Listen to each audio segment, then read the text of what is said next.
Hello and welcome to Talk the Block, the podcast where we talk about the hit HGTV show, Rock the Block.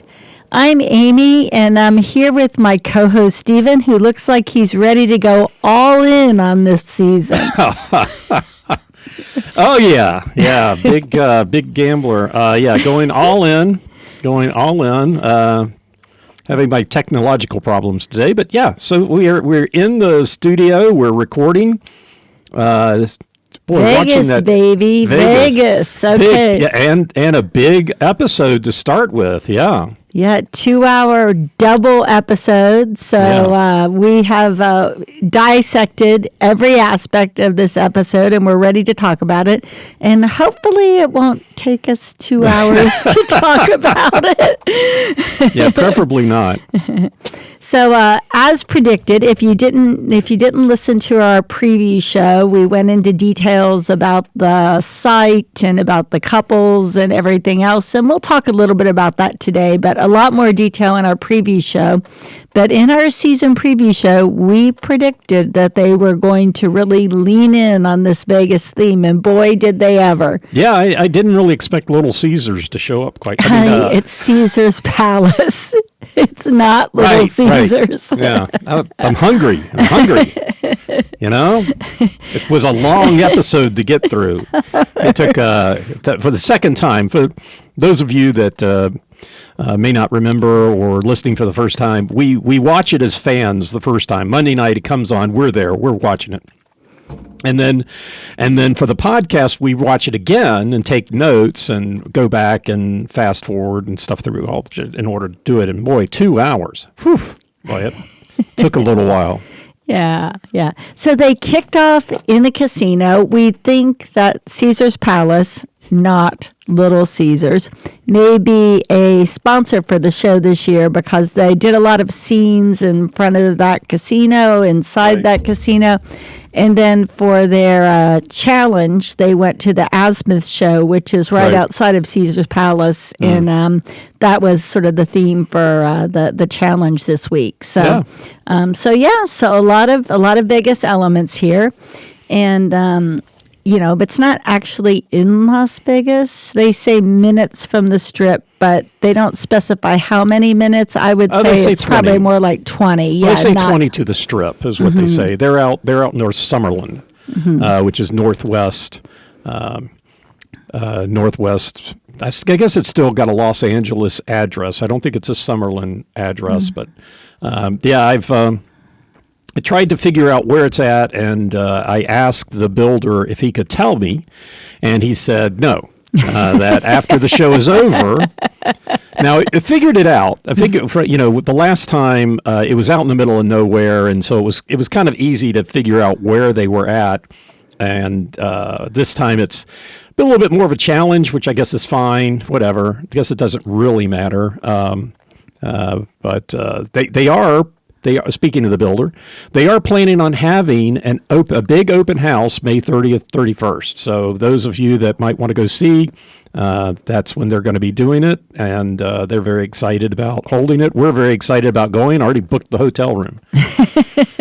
We just got to get there. Yes. So if you don't know, you will be able to go to open house and see the finished product. If you're a big fan of the show, very much recommend this because they look much different in person than they do on TV.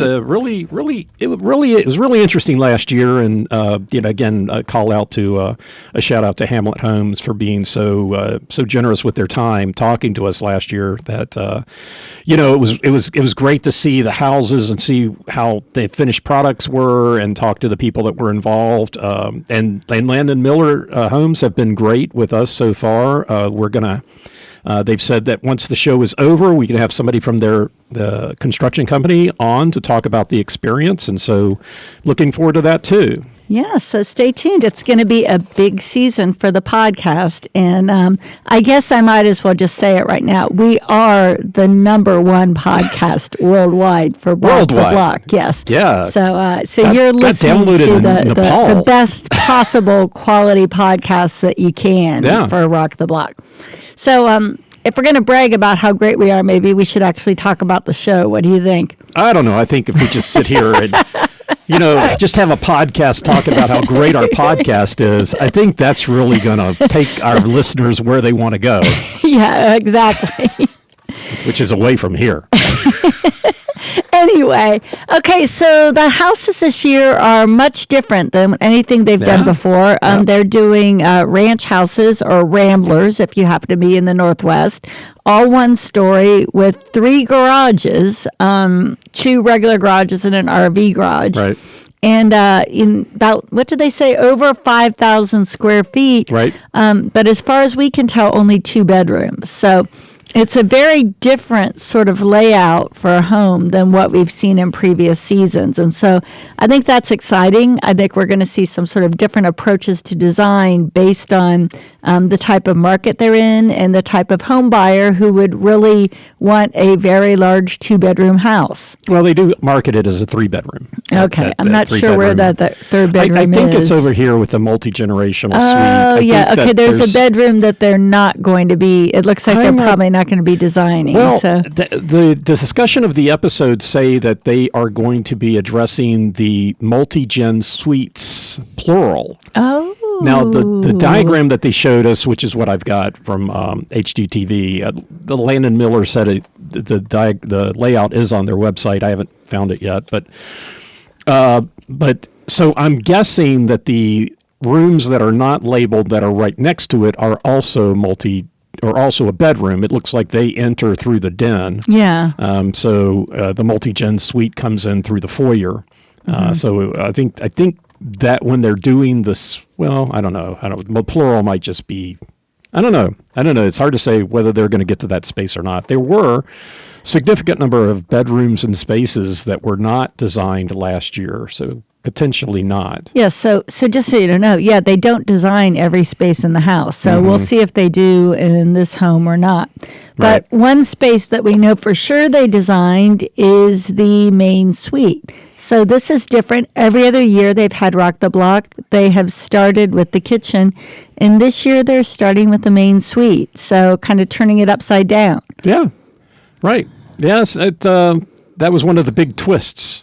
And I guess if they're going to do a 2-hour episode, at least that way, I guess they spent a little bit of time talking about the exteriors as well, but at least, it's a 2-hour episode that's consistent with one area instead of doing a 2-hour episode where they do, maybe 4 or 5 disjoint rooms. No, and actually, I loved it because I always feel like the main suite gets sort of compressed when they do it in a 1-hour episode because you've got a bathroom, a bedroom, and a closet. Right. All of 3 are very important, in my opinion, and it always feels like we get shortchanged when they try to squeeze it into a 1-hour episode. But so this was great. I think it was the right amount of time to really dig into all these spaces. Yeah, what we've always heard is that money that you spend on the kitchen and the primary suite is money that you will get back and more. Money you spend the rest of the house, maybe you get back, maybe you don't. But at least, those are the 2 most important areas with regards to how they look and feel and such. So, 2 hours on that. I think it was good. It really didn't feel like it was that like they were trying to fill time. Not a lot of filler, no. I mean, we're introducing the teams too. We got, I don't know if the plan is to talk about some people and how maybe they need to be on a different TV show, but or need some additional help. But either way, So, part of it was introducing the teams and seeing the dynamic and, of how, where they're coming from and introducing the players. So the 2 hours was mainly the primary suite. Is that what they're calling it? That says main up here on the I diagram. Can't keep up, Stephen. I can't. Yeah. But then there was also getting to know the teams and, we'll get to that. But I think the one interesting call out, and I think you might have said it as well, the fact that Kim and Chelsea know each other, I think that's what you pointed out. But they pointed out when they were being, kind of brought into the show that they've actually done remodels together. Two, at least Chelsea's had 2 remodels that Kim has helped her with. So they not only do they know each other, but they've done this type of work together. And not to preview anything, it didn't help them. Okay. All right. Well, let's take a quick break and we'll do a quick overview of the teams when we get back. Okay, so let's talk about our 4 teams really quickly. So the way they set it up on the show is they pretended like, or maybe it really was true, that 3 of the 4 teams were meeting each other for the first time about a week before the show started. So we have Brooke and Scott, Drew and Taniya, and Vernon and Mina, and each of them had sort of their little meet cutes at a restaurant or a bar or wherever, where they were chatting about their design styles and what have you. And then, as you mentioned before the break, Kim and Chelsea have known each other for years. They were on Survivor together. So I don't know. What do you think, Stephen? Do you think that really was the first time they ever met each other, was a week before the show? No, obviously not. And I think even kind of Scott it kind of broke the ice on that by saying, when we first met, and started talking about that. This was totally something set up for the audience to get to know where all of these people are coming from, and at least one of them I think we know more than we ever wanted to. But but it was kind of interesting how they and I guess to their credit, they didn't do like the same sort of thing. Like they weren't always, at a bar. They weren't always sitting across from each other. What Vernon and Mina were out in the backyard tossing the football around. And Scott and Brooke were just kind of like sitting in a relaxing area, kind of side by side, chit-chatting with each other, which actually seemed a little weird. And then, Taniya and Drew, they kept switching where they were at. I mean, they were like sitting across from each other in a bar, then they were somewhere else, and then they were interviewing each other. It was like, boy, what did they not? It seemed like they didn't get the material they wanted to get in whatever take they did the first time, and they felt like they had to do it again and again and again. I don't know. It seemed a little weird, but it was an interesting way to get introduced to all the different players. Yeah. And even though this is sort of like a designer with a celebrity season, it did feel like all of the quote-unquote celebrities have some design experience or at least a strong interest in design and remodel. Well, Kim, I guess, is the designer and the celebrity. And Chelsea's just celebrity. I mean, I don't know if she's, I don't follow Survivor. Would you say Chelsea is a celebrity? No. She was on Survivor and she was a runner-up, but she really hasn't been in any of the, sort of returning player seasons. And, Kim was sort of the breakout player from that season. But they were good friends on the show, and it feels like they've remained good friends for the past 20 years or so. So, it's kind of a fun partnership. Oh, yeah, but definitely Kim is the lead in that partnership, and Chelsea is sort of, the supportive friend and, probably contributing ideas or at least giving her opinion on Kim's ideas. Yeah. I kind of wonder about that pairing.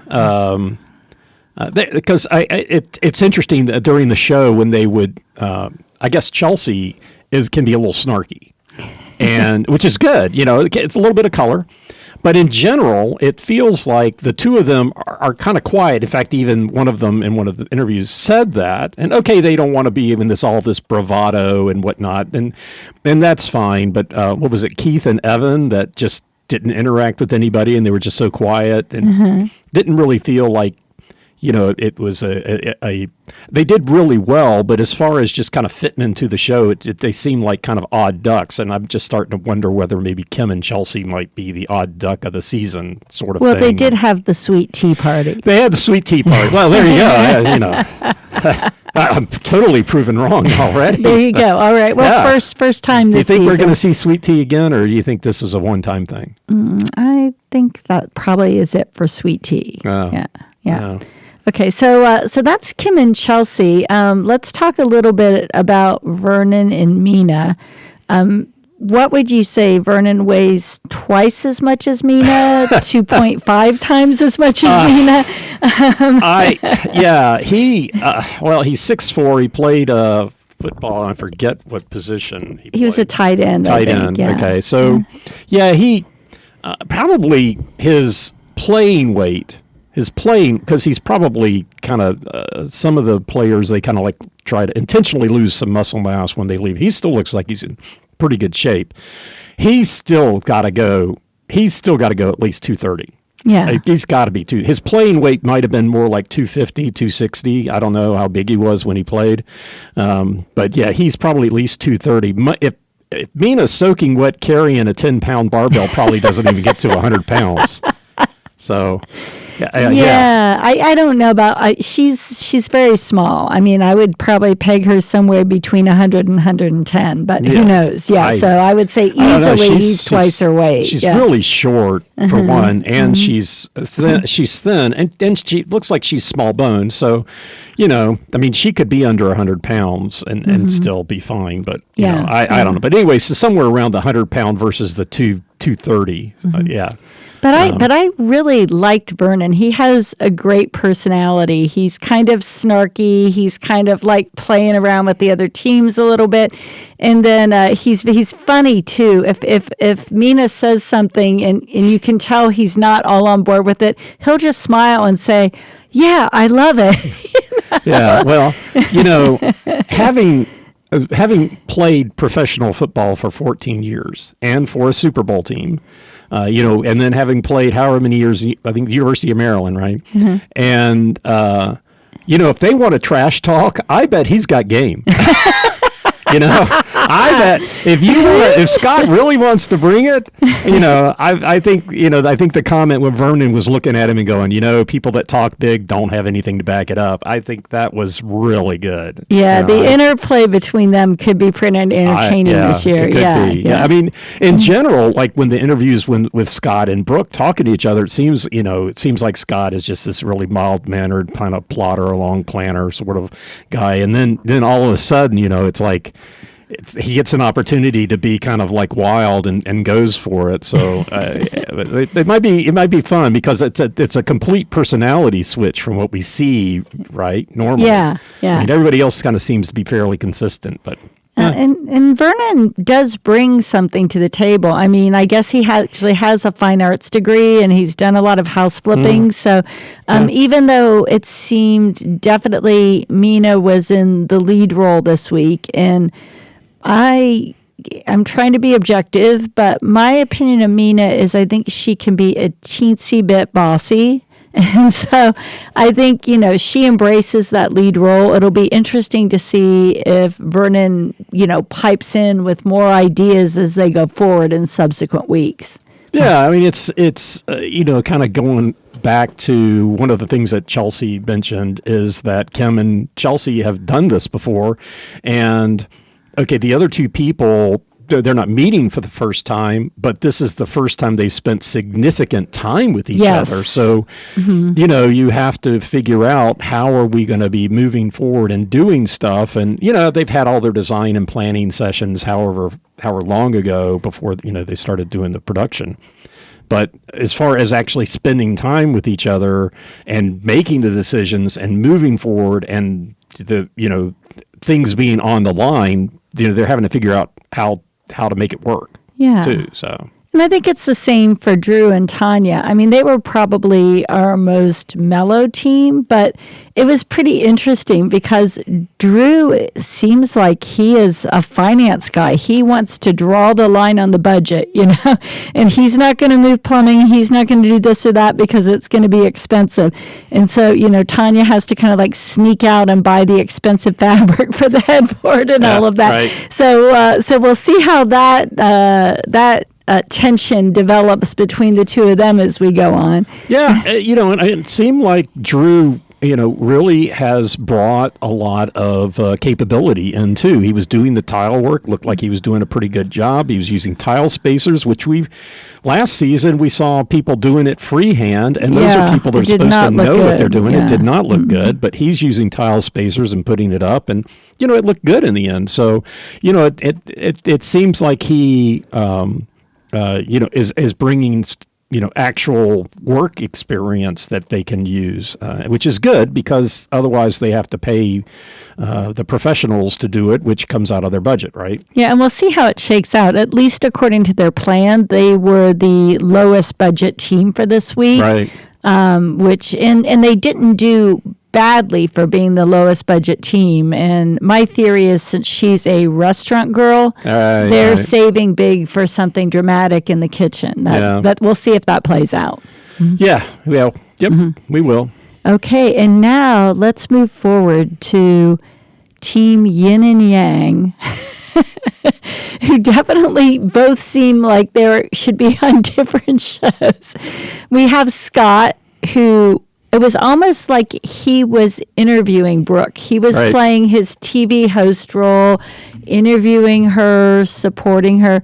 And then we have Brooke, who I think believes she's on Rock the Therapy Session and is just like talking about all the stuff that's going on with her life and her dad and this and that and the other, and just kind of like whatever thought pops into her head comes out of her mouth, whereas Scott is like super buttoned up, the guy running the show. So it was really pretty funny to watch the two of them interact. Yeah, she would make these really I guess we can all agree puns are bad, right? Nobody makes a pun and everybody's like, boy, that was really witty, So she was making puns and he didn't even stop. I mean, he didn't pay any attention to it, just kept moving right along. And I think, that it does seem like maybe she does need some therapy. And Scott, I don't think is a licensed therapist. I didn't really look up that part of his background. He's doing a really good job. He is. He's very patient, and the dynamic weirdly kind of worked, right? Because he even said he's a planner. He is like, think, plan, prepare, do. Yep. And she's like, jump in and see what happens, Right. But I think the way their dynamic worked, at least what we thought, is he almost treated her like the client. What would you want to see? What would be your ideas for this space? And she would just go on with all these crazy ideas, and then he was able to take those ideas and make them into something that actually was workable. So I kind of felt like there was a good mix between her creativity and his ability to execute. Yeah, so in those interview sessions, I'm sure they were told that this is kind of what we want to get out of you guys talking with each other. And since he's been a host on 14,000 different shows, he knows how to do that. So, he would ask her, what do you want to do? Or what do you want to get out of the show? All this kind of stuff. And she would answer, and then he would answer the question too. So I think he was just, this is what, the whole planning, executing. The plan was for them to have an interview and to talk about this, and he executed it. And that's exactly what he did. And I made this comment to you, as far as going into all of the background on Brooke and her with her dad. If we take a look and say, okay, why are they trying to bring these people in? And if the idea is that they want to bring people in who are fans of those particular personalities, well, fans of Brooke want to hear about that. Mm-hmm. So, yeah, I think that as far as the hardcore fans for Rock the Block are probably out there screaming that I didn't go look, but I gotta go look. But, like anything, people that are happy with the show don't tend to say anything. So anything you're going to find out there are people screaming because they don't like something. And there's probably a lot of them out there going, oh, why are they spending so much time with Brooke and her dad? Oh, that's not what I want to do. And trust me, I don't want to do it either. But I think that's just how the show's going to roll a little bit, because they want to highlight and they want to give content to people who are tuning in because they're 98 Degree fans or because they watch Survivor. I'm sure at some point in time they're going to have a bug eating contest or something. I don't know. But somehow or another, they're going to do things that people from the Survivor show might recognize and like. So, yeah. I think it was fine. I mean, I'd read all that stuff that she said and, in the background for her. And so I don't think there was really anything new. One more thing about Brooke that I think is interesting is she lives in Nashville, where we live. And her niche is sort of designing what she said is short-term rental space. Right. And in Nashville, yes, this is bachelorette pads. These are apartments and homes that are used for visitors to Nashville, primarily bachelorette parties. And you could even tell by the way she had them decorated. It was all about like the party. So it's just kind of funny that's her. It's a big business. One of our physical therapists here, he owns several condos downtown, and that's what they do. They rent out short-term rentals. So it's a big business here. Yeah, and I think if you have one that's kind of got a cute theme to it, you can charge a little more. So what the heck? Yeah. Okay, well, that is our teams. Stephen, let's take a short break, and we'll walk back and start to talk about what they actually did this week. Okay, welcome back. So we are going to talk about the space they designed this week. And it was set up a little bit oddly when they walked into the house. So there is a main suite, a bathroom, and a generously sized closet. But in between the three of them, there's this odd sort of rotunda with curved walls that results in, that basically takes space away from all three areas, right? And pretty much none of them like the rotunda. I think they all got rid of it. And one team did kind of keep a curved wall there, which ended up sort of hurting them in the end. But for the most part, the rotunda was gone, and they reclaimed that space to make the closet a little bit bigger. Yeah, we used to live in Manhattan Beach, California, years and years ago, and we rented a house that had a similar feature to the house. It was this circular area with beautiful inlaid floors. It was really, really nice, but it was the landing from when you came up from the garage, or there was a bedroom downstairs. But when you came up there, that was the landing. And then there was two doors. One went to the primary bedroom and the other went to I guess another bedroom that became my office. That is a little different. And that, again, that was circular, and it was right there in the middle of things, but it didn't really take away as much room as this, because you would have had to have a landing for the stairway regardless, right? Yeah, exactly. Mm-hmm. And here, it's kind of like you walk down a hallway to go into this rotunda, then you open a door, and then you go down a hallway to the main suite. It's just so much wasted space in there. Mm-hmm. And just kind of previewing across from the main suite that you're walking by when you're getting there is a laundry room. Mina. Okay. All right. Well, since you said Mina, let's go ahead and start with Mina and Vernon's design. I don't know. I don't know if I can do this. Well, in my opinion, it was the least successful of the three. You think? Yeah. First of all, they got rid of the rotunda, but they liked the idea of a curved wall on the entrance, right? Which did look cool when you walked into the main suite. But unfortunately, the closet was on the other side of the curved wall, and they couldn't afford to get custom cupboards or whatever to actually make use of that curved space on the other side of the closet. So as a result, their closet was really small and the space in it was not used effectively. Yeah. Yeah. I mean, they took that curved wall, which was significant, and put a bench on it, wrapped it in the fabric that they won from the absinthe challenge. And I mean, at least they did something with that. And then above it, they had this long bar that you could set out the clothes for the week.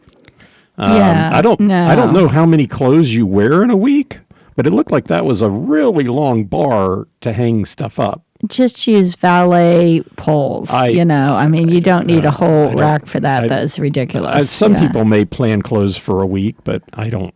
I barely know what I'm going to wear today, and I'm in it. Yeah, and then as Steven said, they decided to put a washer-dryer in the closet, a stackable washer-dryer, which really makes no sense because the laundry room is directly across from where the closet is. So I understand it's a luxury to have a stackable in your in your main suite closet.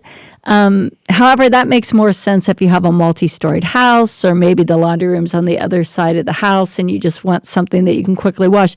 But if you literally have to go 2 steps to be in the laundry room, why go to the expense and waste the space to put a stackable in your closet? Yeah, and then it was kind of in a cubby. It looked like you would, if you're opening up the doors in the front loader, like stackable front loads, that you're going to have to get out of the, kind of have to hide in the back in order to open up the doors. It just looked like the arrangement was bad on top of everything else. The closet was just so bad, which kind of gets back to, design that they do ahead of time and the pre-ordering that they do, that you would think that if they had the idea coming into this that they were going to have a curved wall, that they would already know how much the curved wall shelving would cost, right? Well, there were a couple things like the gas line for Chelsea and Kim. So I don't know. I think, for any design project or any remodel project, there's always things that cost a little bit more than you think they should, right? So maybe they're planning this out months ahead of time. Well, I don't know. Anyway, it was a big miss, and you're right. You would think that they would have realized what the cost was when they made that curved wall decision, but apparently not. So their bedroom got rave reviews from Lisa Vanderpump and whatever the other guy's name was, Alain. And so mainly because they use sort of these picture frame borders on the walls to kind of give it texture and make it seem taller, which was pretty cool. And they also had a see-through fireplace to the bathroom, which was cool. But they had the drapes looked like sheets to me. I mean, they were just really ugly. And it was a white room with these white drapes. And I don't know. It did nothing for me. Yeah, and they weren't. They were kind of pulled taut, and part of it, and the other part was kind of still stacked, and so they weren't even staged right. I mean, it was just the picture frame molding that they used. Okay, fine, water vapor fireplace, whatever. I mean, it wasn't. The bedroom wasn't awful. No, I think. My and I don't remember looking for it here, but I did notice it in 2 of the teams that they have lights by the bed, and there's no light switch anywhere near the bedroom. And so I don't know. It some of the stuff just looks like there wasn't a lot of really good thought put into this. Yeah, there's little things like where the light switches go and what have you. I mean, these are important if you actually want to live at the home. So, I think. Yeah, if you've got a little sconce or a light that's over one side of the bed, it's nice if the switch is by the bed so that, you can turn it off when you go to bed or turn it on when you get up, right? Mm-hmm. I mean, instead of having to walk across the room. I mean, I just think that makes a lot of sense, but... Now, on their bathroom, it did look pretty cool, but I am not a fan of big wet rooms like this. I mean, they had like a giant shower with the bathtub in the shower. And the point was they wanted to have a steam shower, right? Because Vernon was saying, hey, having been a football player, I need steam.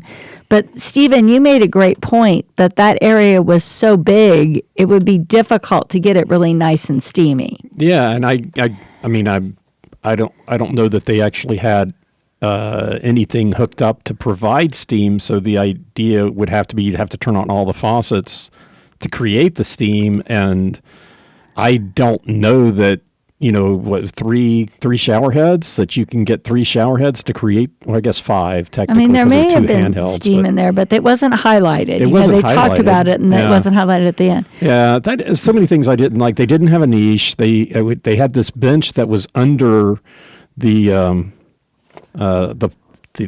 main showers, and they had a rain shower, which is nice, but I guess you have to stand right in front of the furnace to use that one, right? Right in front of the fireplace. Right by the fireplace, yeah. Well, the thing that I disliked the most, and this is just me, I did not like the transparent tub at all. No. First of all, I don't want somebody being able to see me inside of the tub. That just is weird. But secondly, how in God's name are you going to keep that thing clean? And it's going to get water spots and scope some. Even if you're not using the tub because it's in there with the shower, it's going to get all kinds of stuff all over it. So, yes, when it's all clean and sitting there and gleaming, it's very beautiful. But I don't know how you're going to keep that clean. I mean, Lisa Vanderpump seemed to love it, but she probably has full-time maids that come in and clean her bathroom every day. So it's not something that she would think about, Yeah, and since it's in a wet room, to your point, somebody's taking a shower, there's some water could get on it, which is going to dry and not look that good. And, if the tub is dirty at all, you're going to see it. Uh-huh. You can't miss it. At least they had it in front of a nice big window. Yeah. I like that nice big window by the tub. So that aspect of it was good. But I think, this was, I don't know if this was my least favorite or my second least favorite design, but the closet really did it for me. The bedroom was fine. And then the bathroom looked fine, but I felt it was impractical. It wasn't to my taste, Was this the one that didn't have any counter space, right? Counter space was bad. Yeah, and the counter space was poor, and no vanity. Yeah. So there were a few problems there. Yeah.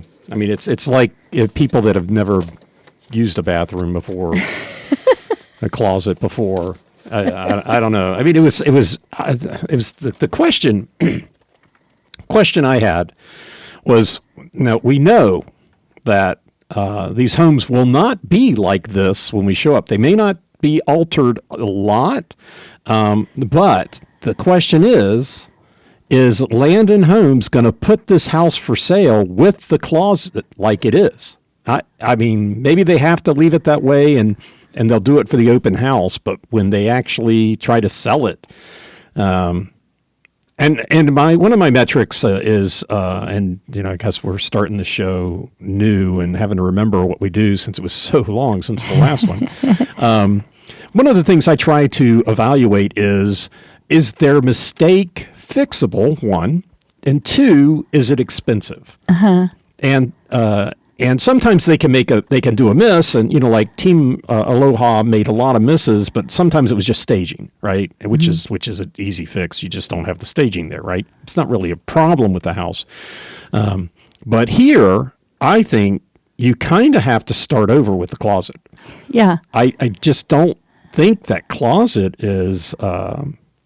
It is you can retain it. I just think if you're going to do the things that you need to do in order to make it usable, why would you stick with what's already there? Yeah, because then you've got to match by what's design. there. Start over. Start over. Yeah. Just start over. So to me, that's an expensive miss, and I don't. Frankly, given that it's a miss and it's in the main bedroom, can they recover and win the overall? It's a good question. We'll see. I don't know. Where are they going to find the lost tens of thousands of dollars. Well, I don't know. To me, it's that much. Because if you've got to come in there and you've got to put another closet system in there, you're not talking about a few thousand. You're talking about tens of thousands. Wow. Where are they going to find that? I don't know. I really do think maybe they've just knocked themselves out of contention for the final. Wow, that is a bold statement, Cotton. Let's see how that works out. It is so disappointing. It hurts me because I mean I like all these teams. I want them all to do well. I don't want to be sitting there watching the show and seeing them putting up bad tile and stuff like that. So I just wonder. I just wonder if they can recover. Well, let's hope they can recover. They got 6 more weeks, right? We're going to take a minute to recover and take a quick break, and we'll be right back.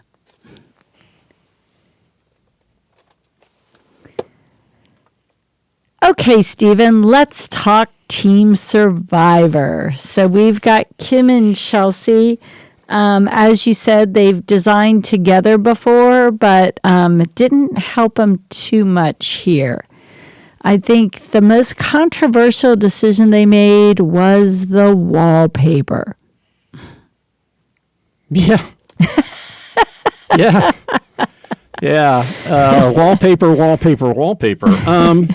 Yeah, and okay, so wallpaper in the bedroom, wallpaper in the closet. What was my comment? My comment was that Brooke should take that wallpaper that they used in the bedroom and bring it to Nashville for one of her temporary places because I think that is more appropriate of a use of that that particular wallpaper. And they were lauding the curved walls. I liked the curved wall. Well, yeah. I mean, it was okay, but it's like it was curved in the edges of the room. I don't know that it really adds anything to it. But the wallpaper on the ceiling in the closet, I think, is such an expensive use of money. They could have the wallpaper if they wanted texture. They could have used the wallpaper on the walls and then painted the ceiling. Okay. All right. So let's just back off for a minute. Well, we talked about wallpaper. I know. Wallpaper everywhere. I know. Well, let's talk bedroom first. Bedroom, they did the curved wall and they had sort of the wood paneling, and then they had this very elaborate, some might say gaudy wallpaper with sort of metallic on it. And if you like it, it's probably really cool. If you don't like it, you really don't like it. And so that is tough in a space like this. Yeah. I did it look I think that just comes down to people's personal preference, but I don't think in general it looked luxury or expensive. It kind of looked gaudy and I don't know. Yeah. So anyway, that definitely brought them down in the judging. Yeah. Then they had the chartreuse wallpaper that they used in the closet, which, I mean, I thought it looked cool. Lisa Vanderpump did not like it because she likes a white closet because she's got all her clothes in there. So that's a reasonable point. But my question is, why use wallpaper in a closet? Like, they could have just painted the walls a similar color. And I get you like texture in the wall, but it's a closet. You're not going to see that much of the wall once you hang all the clothes in there and everything. If you've got a lot of wall space where you're where you can put wallpaper, you've wasted closet space for storage. Yeah. Just kind of bouncing back a little bit back to the bedroom. They had that wood paneling, and then the outlet had a white cover on it. So they've got this beautiful wood paneling by a brown outlet cover. Attention to detail. Hello. Yeah. Let's call it out. Hey, the outlet's over here. No. Yeah. So I thought their closet overall was good, except for I think there was money spent on the wallpaper that could have just bought a couple cans of paint. They did have a sort of hidden door. It was a full-length mirror that was a door into the RV garage, and they used the marquee lights around that, which that worked. I mean, having the marquee lights around your full-length mirror when you're getting ready, that makes sense to me. Yeah, and it provides a lot of light. And I guess because of where those lights were and where the vanity was. Apparently, they were going to be able to play off of each other and really add some light to the room. The marquee lights was something that they had to use in the space because that's what they got from the Absence Challenge. It's probably as good a use as you could come up with. I think so too. Yeah, you don't really want to make them a feature, but it kind of worked there. No. Yeah. Now, when we talk about the bathroom, before we talk about the bathroom, I think they could have taken the money they spent on the wallpaper and used it in another place that they decided not to spend money. Yeah. So they got this really kind of cool antique fireplace that they installed in the bathroom. But they chose not to spend the $2,000 to run a gas line there and instead, put a bunch of candles in there, which nobody's going to sit there and light all those candles. And so you kind of have this wall space that's just, the fireplace was cool, but I would have not bought the wallpaper and run the gas line. And if they wanted the chartreuse color, you could just paint, right? Yeah. Yeah. Even, what was it, $2,000? They said it'd be $2,000 to run the gas line.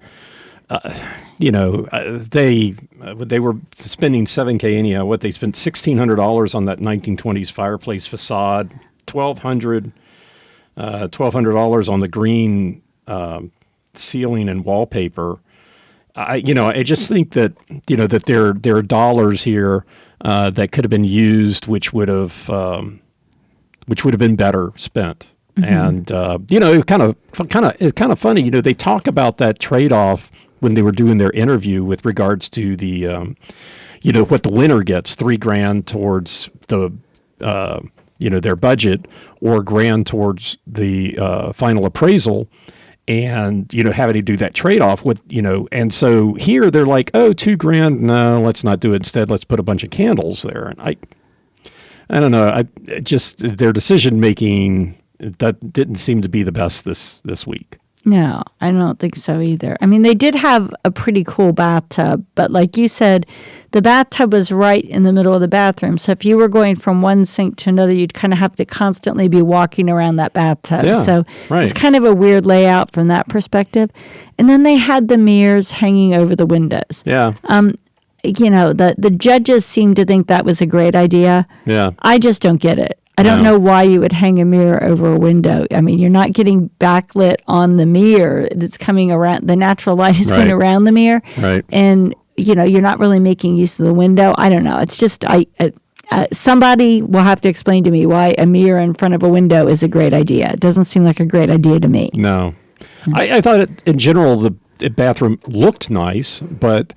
again, and that was something the judges called out. Oh, here you've got the bathtub is the feature part of the bathroom, and they loved the mirrors hanging in front of the windows, and I don't get it. I don't want to be walking around the bathtub every time I come into the bathroom, or if you're taking a bath, and I'm going to go brush my teeth or something, then I got to go walk. It's just the layout was just bad. But there was one thing that you loved about this bathroom. Niche wash. Yeah, the niche that went all the way along the wall. That was the only notable feature of the shower. It looked so boring. It was like somebody that never takes a shower, doesn't even like showers. They may as well have just put blackout glass in front of there so you didn't even need to see it. But yeah, they had a nice long niche, which was great. And then they had a bench in the back and then a couple of shower heads, and they're done. Very little thought. Put very little thought into the shower. But they had a good niche. They had a good niche. Yeah, that's extra points for them right there. Well, so they're not zero. Yeah, so they were not a zero on the shower. It could have been close to negative as bad as that shower looked. Nothing. They had nothing in there except a bunch of paint. Okay, well, hey, let's take another quick break, and we will come back and talk about Taniya and Drew. Okay, Stephen, Taniya and Drew, overall, what did you think about their space? It was very blue. Oh, well, before we get too far away from Kim and Chelsea, wardrobe alert.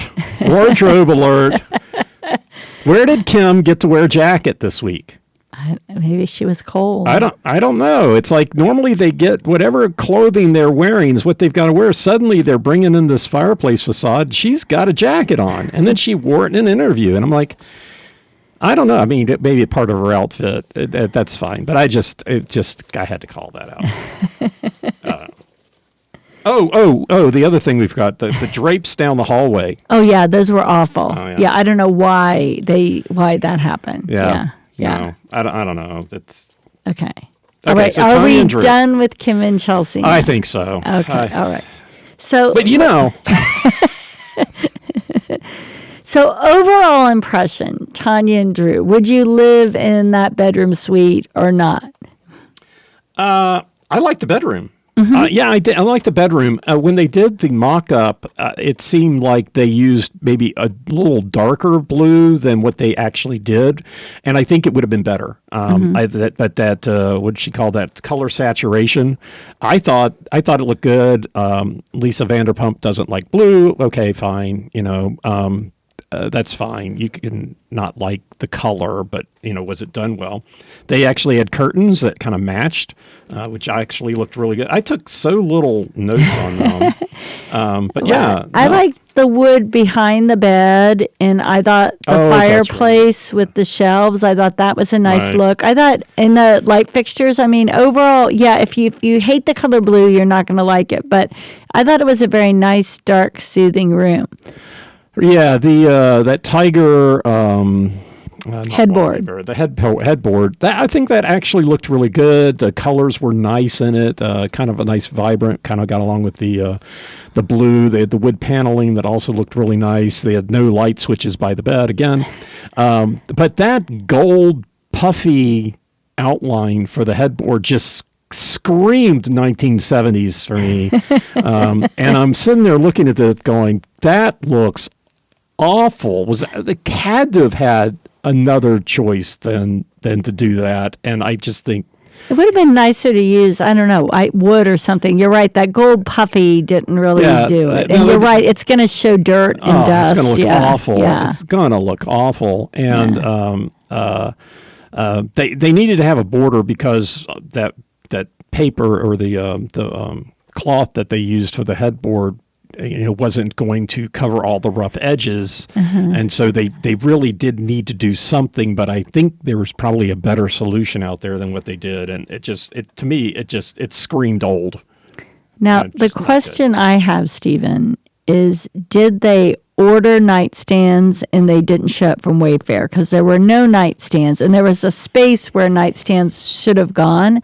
So I kind of think either they forgot to order them or maybe they just didn't show up on the truck. I don't know. They had kind of like stools that were there. I think maybe they missed it because I saw an outlet on one side of the bed, but not on the other. And hey, guess what? They actually used black outlet covers for theirs, which did stand out against the wood, but it's not like but it does indicate they thought about it as opposed to just putting a white outlet cover. But they only had outlet cover on one side of the bed, which makes me think they weren't planning on nightstands. Mm-hmm. Again, is that something that's easily remediable? Probably running power to that side, getting a hole. Not really that big a deal. Fixing that part of it, putting the nightstands. Again, so back to staging, right? So that was a staging mistake. Yeah, their staging was not great. The staging looked awful. There's little U-shaped stools under the desk. Those were not good. Yeah. And even the ones that they had along the side of the wall, I thought the staging was awful. Yeah, hopefully they up their staging game when they get to the dining room or the living room. Yeah. So bathroom is a place that normally doesn't require much staging. What did you think about their bathroom choices? Let's see. They were going for resort-ish. Did have a good niche. That's what I've got written down here. I thought it looked nice. Uh-huh. I wouldn't want it. It's just as far as the wet room idea. Again, no separation between the shower and the bath. I like the blue. No door to the shower either. It was sort of like just an open concept. And it did look good. I just wonder how practical it would be. Not really practical. Couldn't figure out what those 3 things on the wall under the niche were, if those were supposed to be body sprays. Don't watch out if you're in the bathtub. Watch out in your bathtub because unless you're Vernon, you're not going to block all 3. Your average person is not going to be big enough for all 3 of those to be hitting them at the same time. Usually, when you've got body sprays like that, they're vertical, or if they or at least close together. And so I wasn't exactly sure what those things were. It wasn't apparent, and nobody talked about it. So I don't know really what they were. Again, is the cost of fixing that? I think it's a little expensive to get glass to go between the tub and the shower, and you don't want to take up too much room because you don't want to create a small entryway into the tub area.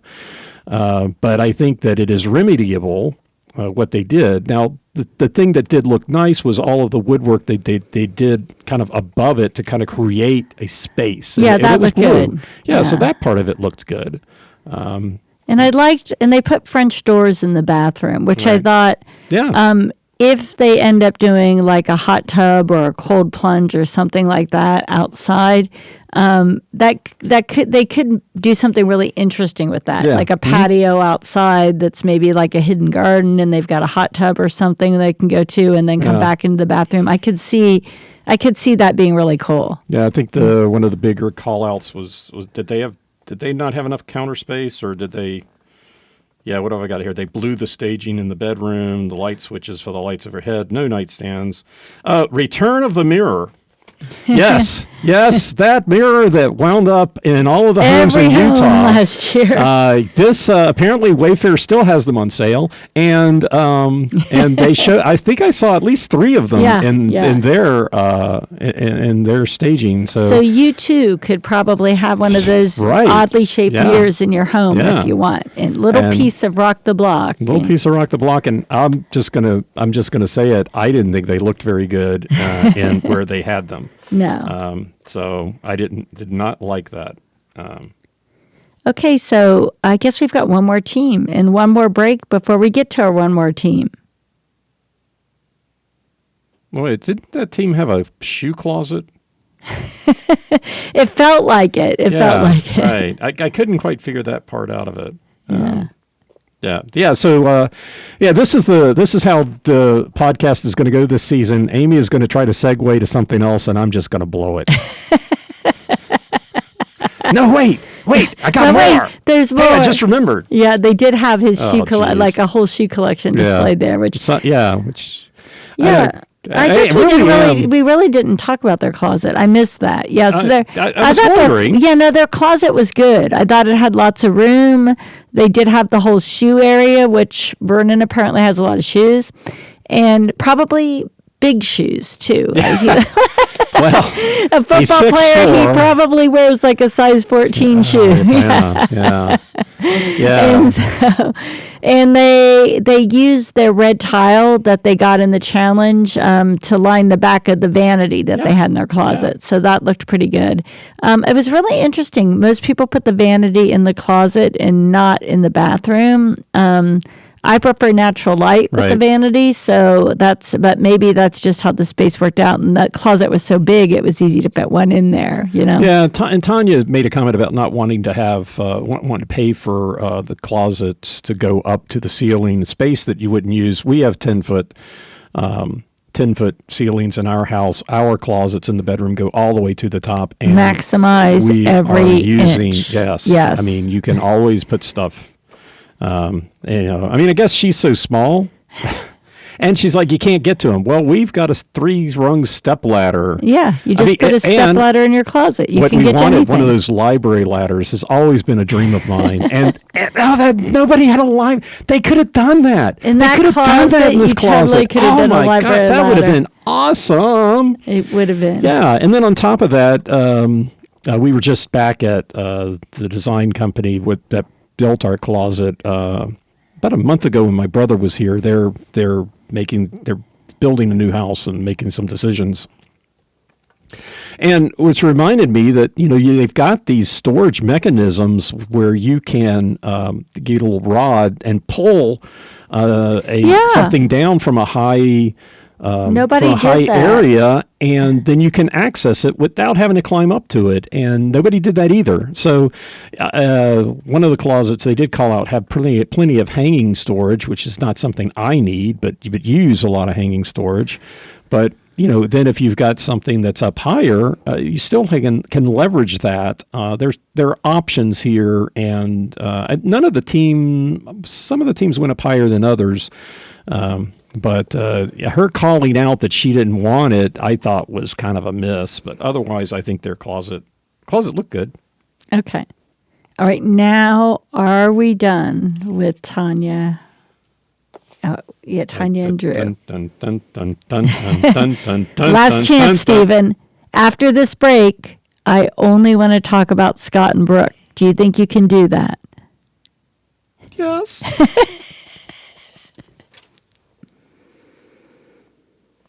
Okay, Stephen. It's Scott and Brooke time. It's Scott and Brooke time, everybody. Here we are to talk about Scott and Brooke. Only Scott and Brooke. No, not going to mention the tambour wood that Taniya and Drew used. Not going to mention that at all. Or possibly go back to Kim and Chelsea. No, it is Scott and Brooke time. Okay, well, I thought they were the clear winner, hands down. I mean, I thought, their closet was really innovative, really beautiful, and practical, had tons of storage space, nice big island, lots of hanging space.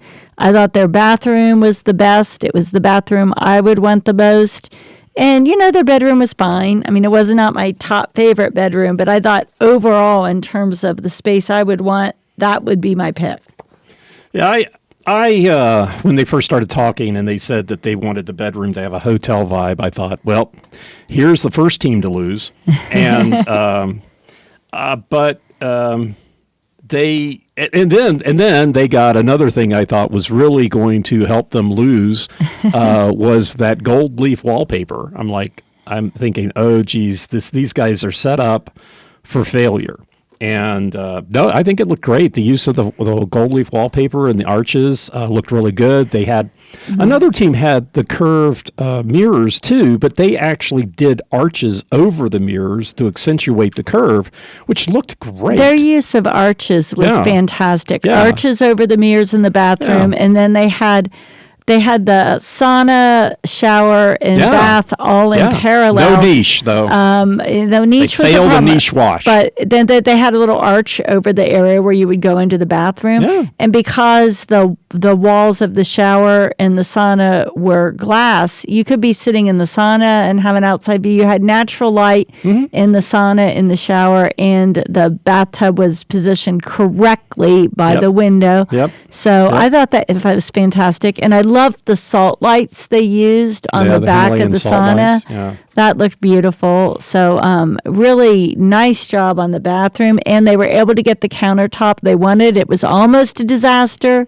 They almost got the wrong cut. They did get the wrong cut of the countertop. The bullnose. Had to send it back and get the correct one, but it looked great. And then the closet, they had that you walked in and you saw into the closet because it was glass. Now, this does go against my normal principle that, the closets are not usually a showcase. They can get messy and maybe not everybody wants to see it, but it is your main suite, right? So you're the only one seeing that mess. Typically, guests are not coming into that part of the house. And in general, that closet, the finishes of the wood was so beautiful. They had a nice chandelier over the middle of the island and all the lighting in there. So it was, if you're the sort of person who's like Brooke, who probably has a very nice wardrobe and very nice clothes that she would want to display, for a certain kind of person, that would be your dream closet, I would think. Well, I think she wanted it to look, what was it? Like a high-end department store, which we've heard people say before, which I don't get. I don't want to feel, when I'm going to my closet, I don't want to feel like I'm going into a department store. I generally don't like going to department stores. So why would I want my closet to be like that? But I think the thing that was which made it work was since they took walls out and got rid of that rotunda, both the bedroom and the closet felt more open and more roomy. It was. They reclaimed space and then used it as part of the whole ambiance. And generally, again, if you've got walls that you're not putting shelving or something on it in a closet, you're kind of wasting space. But here, I think that it was space they kind of added to the area, and I don't think I think it did look really good. But again, it added an openness to the bedroom as well. Yeah, it made the whole space look open, Stephen. I think that's a really good point.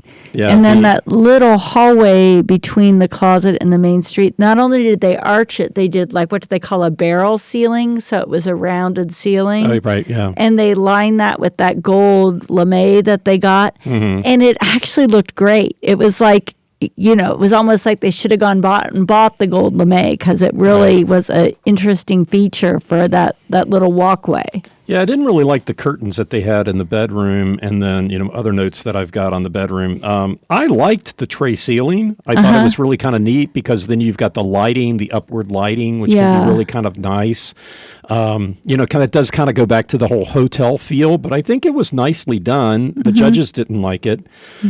And they did call out, there was a cabinet in the bedroom that had a more rustic look to it. Yeah, that didn't fit the rest of the vibe. I think that was a good call out by the judges that didn't exactly. But if that's all you're calling out, you did pretty good. Yeah, they had sort of shears on the window, and I think definitely you want blackout curtains in the bedroom. Yeah. Was that also the room? No, I think there was another bedroom that I was worried. They opened things up to. Oh yeah, I think that was Mina and Vernon, where we in our old house back in Washington State, we kind of had this issue too, because we had this rotating TV that went between the bedroom and the bath, and then we had a barn door. The problem being that when you're we had blackout curtains in the bedroom, but the problem being that there would be a lot of light coming into the bedroom through the bathroom. So at night, not really that big a deal, but if you're trying to rest during the day, that light can come through. And I think because Mina and Vernon, yes, we're going back to another team. Ha! Snuck it in. We're not just doing Brooke and Scott.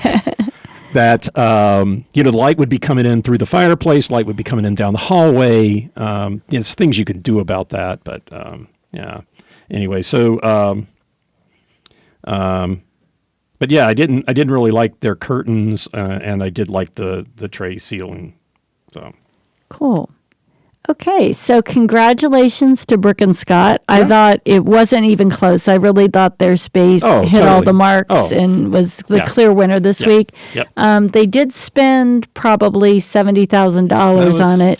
And I think, like we said previously, Taniya and Drew spent the least. And they had a good space. So we'll see. I mean, they maybe that was a wise decision, a good bedroom, but a little more money to spend elsewhere, as opposed to a great bedroom and a little less money to spend elsewhere. We'll see how that plays out. Yeah. Oh, and they did take the $3,000. So they bet on themselves. They're going to roll that $3,000 into next week's design, as opposed to adding it to the appraisal at the end. Yeah, so, I think in this case, they did such good work in the main suite that take the money. Yeah, and it was not close. I don't think it was even really all that close. They tried to pretend like it was, but they always do. I mean, but no, I think but I think the interesting trade-off now is that Taniya and Drew, and how does that play out in the end? The fact that they did. The other thing that we learned, because I was tracking the spend last season, which I'm going to do this year too. We're going to watch the budget. But you'll have your numbers. They'll tell you, oh, this, that, and then the numbers won't add up for the next episode. They'll be like, oh, they only have this much remaining, and you're looking at your numbers, going, I minored in math in college. I was a pretty good math student. What did I miss? And what happens? We talked to Hamlet Homes about this, and they're like, yeah, it doesn't always work out that way because the trades actually spent more time, and so we had to dock them money that wasn't originally, that they didn't think they'd originally spent. So the real amount that they spend, you get to find out next week. Yay! And speaking of next week, Stephen, what space are we going to be designing next week? Oh, right. What is next week? We kind of skipped over that. I have to figure Isn't it this right out. over there on the left? On the left? No, that's the Season 7 competitors. This is the Episode 1 recap. House layout, Season 7 teams. Where are you? Season overview. Here we go. It's hidden. There we go. Got it.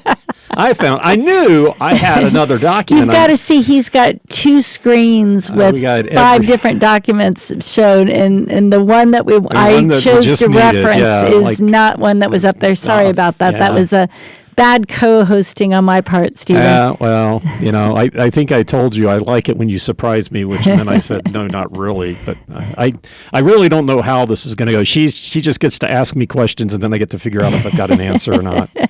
But yes, so I do have an answer now. Next week is the Foyer, Den, and Great Room with the judge being 2-time Rock the Block winner, Michelle Smith. Boy, I love him. Yay! The Foyer Den. This is where if I had my house designed by week. So we got the Foyer, which is up here, and the Den, and the Great Room. And so my question is whether the courtyard is going to be part of that, because the courtyard is between the Den, Great Room, and the Foyer.